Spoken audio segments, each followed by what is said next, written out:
ny araby ianao ry mijery azaindray izay mbola tafiaraka aminay ato anatin'izao fampalalovao vao ny fahita lavitra matemy izao ampanajana ihany koa no anasana anao ary anaraka hatramin'ny farany indray ny vaovao izay entina ho anao mandritra izao fotoana ny fampalalam-baovao izao eo amin'ny tontolo ny fampianarana avy hatrareo dia isataratsika ny fotoanantsika amin'izao takariva izao miverina indray ny ayain'ny ray aman-dreny sy ny mpianatra manomana indrindra ny fanadinana baccalauréat nanapa-kevitra ny momba ny anohy ny fitokonana ireo mpampianatra pikaroka ary nanamafy fa tsy ampitsahatra izany raha tsy aorian'ny fanatanterahana ny fitondram-panjakana ny fipetra roa izay notakian'izy ireo.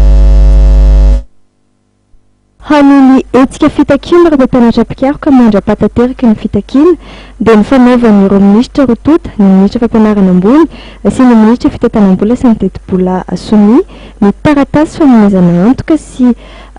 firosona ny fomba manokana natsoina hoe édition spéciale anatanterahana ny didim-panjakana laharana fa 7 bara 2024 tamin'ny 1 oktobra 2024 izay mifanandrifa amin'ny volana jolay 2024 tamin'ny alalan'ny fanambarana navoaka ny CCS teorin'ny fiverimben'ny tanterany CCS sampanantananarivo omaly 5 aogostra 2024 dia nanamafy ireo mpampianatra pikaroka fa mbola mijanona ny asa fampianarana sy ny asa fikarohana rehetra manerana ny université sy ny fomba pikarohana sahan'ny fanjakana.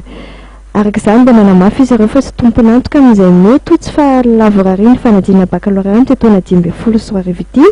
raha toa tsy miaraka amin'ny fandraisana anjarany olona afaka mitany ny andraikitry ny